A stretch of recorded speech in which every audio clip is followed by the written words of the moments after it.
Hello, my name's Aidan Holland and you're listening to a British Council Conference 2014 podcast.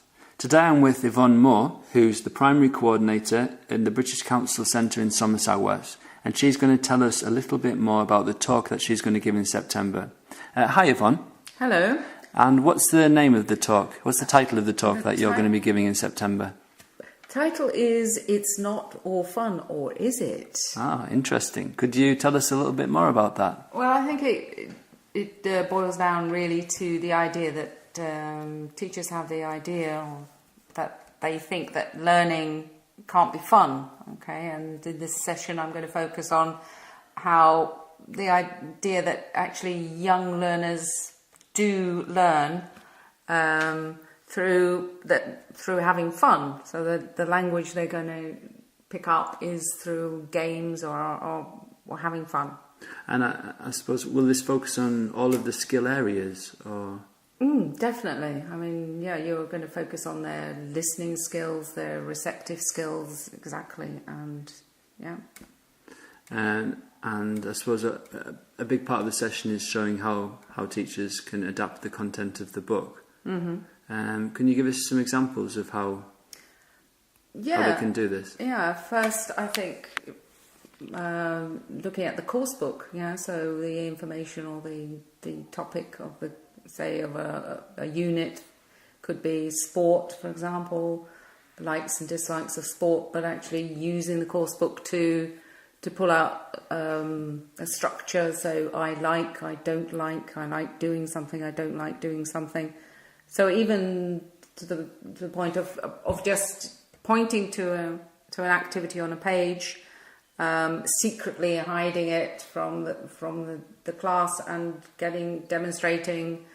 Okay, guess the activity I like doing. Okay, and they ask a question: do you like swimming? Do you like? Yeah, and they're responding correctly, and it's a game, but they're also using the target language, which is good. So really exploiting the actual course book itself. Exactly. Yeah.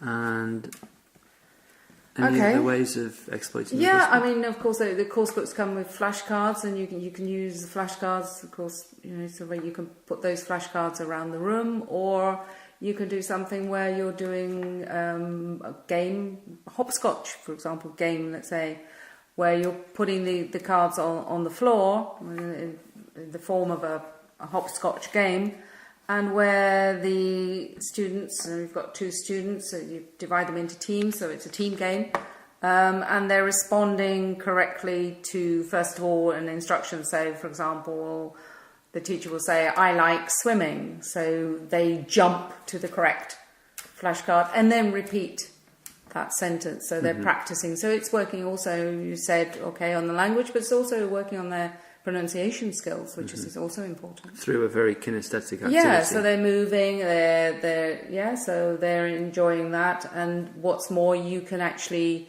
step back as a teacher and you can get the actual students giving the instructions or asking the questions. So you can then, as a teacher, monitor and get them doing even more practice. Yeah. Okay, Yvonne, what do you think teachers, attendees, the session can take from it? Well, I think I don't want teachers to go away thinking that they have to make every activity, from beginning to end be fun, but the idea that you can take the material off the page, that at this very young learners, so we're looking at primary aged, so 5 upwards, then you're looking at the game element where they're picking up the language through having fun, through a game, and it's memorable for them. They respond positively, and they do remember the structures, I think, better. Okay, that sounds interesting. Thank you for agreeing to do this podcast. And I'd just like to remind everyone that this year's conference is on Saturday the 27th of September, and I hope to see you all there.